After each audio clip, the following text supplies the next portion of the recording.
Look, we've all been there. Drawing side profiles suck. Oh my God! What is that? When are you going to face your fears and stop drawing from one angle? All angles of your hot anime guy need to be shown off, especially the side. Now grab your pencil, losers. We're gonna draw. First, draw a circle.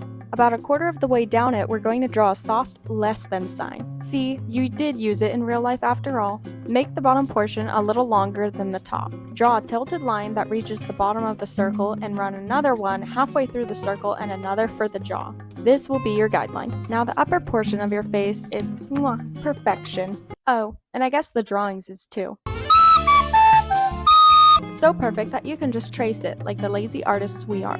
For the point and underside of the nose, just mentally invert the less than sign we made above and make it smaller. Draw a little bow shape for the cupid's bow. For the actual lip, the curve of it is just another little line. Draw the mouth before you draw the bottom lip. This helps with making it look more natural and not plastered on the face like a sticker. Have your expression in mind before you even draw the rest. I'll have a tutorial on expressions from different angles in the future, so be sure to like and subscribe so you can see it. Make that jawline at least a 90-degree angle for maximum hotness. Use the guideline to draw the forehead. Depending on how big the face is, you may not need to utilize all of the circle. Adjust the size as needed. The eye is placed between the forehead and nose. From this angle, the eye is pretty close to the edge of the face. The brow sits on the forehead. The next part is simply what happens when you don't take a picture and break when you're sketching. It's not necessary to liquefy and your guideline is fine. Just make adjustments if you have a certain look in mind like I did. I mainly just made the nose and forehead bigger and the top lip more juicy. Draw the neck as a little squiggly shape for the Adam's apple and continue down on both sides for the chest and shoulders. Make some adjustments, then add structure, like the shoulder, necklines, and shading under the neck if you want to make it fancy. I erased some of the eyebrow to make him more sassy. Look at how much that changed his expression. Stern boy to sassy boy. Never underestimate the power of a single line. Now draw the hair. I like drawing fluffy hair, so that's exactly what I'm going to do. Make a new layer and start drawing wide crescent moon shapes. Draw it in different thicknesses and directions for texture. Don't be afraid to fluff out the hair at the front.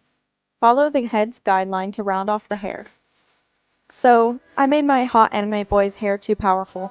Use liquify to tone it down a little. Erase the head's guideline underneath the hair layer and you're finished. Add random strands to give the hair more life. Add some clothes because repeat after me. Simps, not heathens. Think about how the shirt collar follows the shape of the shoulder. Hook it at the ends to make it look like it's draping on him. Now you know the drill. Color everything, and don't use that filthy bucket tool because it leaves gaps, which is a disgrace to our beautiful art. A little tip from me that I do, but you don't have to, is don't color the hair that drapes over the eyes, and get rid of any line art that gets in the way of it too. Whenever I do it, it just looks confusing, but that could just be my small pea-sized brain. Flip a layer to each layer you made for the colors, and for more tan characters like this, use a dark red for the mid-face and normal dark purple-blue for under the eyes and jaw, and gold for the lower face and forehead if it's not blocked by hair. Airbrush some of the skin color to the hair and clothes and use dark and light colors to add more vibrance. For dark hair like this, I often use a light red-brown at the top of the hair to make it look more interesting. Now clip another layer to your folder of colors and set it to multiply. Start shading with a hard brown brush in the areas that need it, like under the neck, hair, under strands, etc.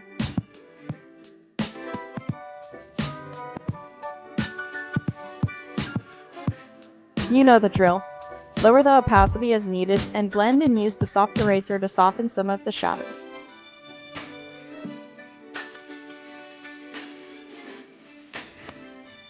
I usually add lighting to my drawings, so I'm going to do it this time.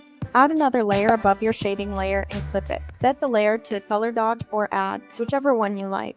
Choose the direction you want your light to come from. Taking an orangey color, start blocking in the light. Adding light to the skin and clothes are easy. For hair, it's important to texturize. Take the lasso tool and make some crescent moon shapes in different directions. For the final finishing touch, add hair strands. Make a normal layer above everything else, including the line art, and color pick and add some random strands, and we're done. I'd like to thank you all for over 100 subscribers. I hope you found this tutorial helpful, and if you've made it this far, please like the videos, it helps me out a lot, and consider looking at my other videos in case they might help you too. Thanks and catch you later!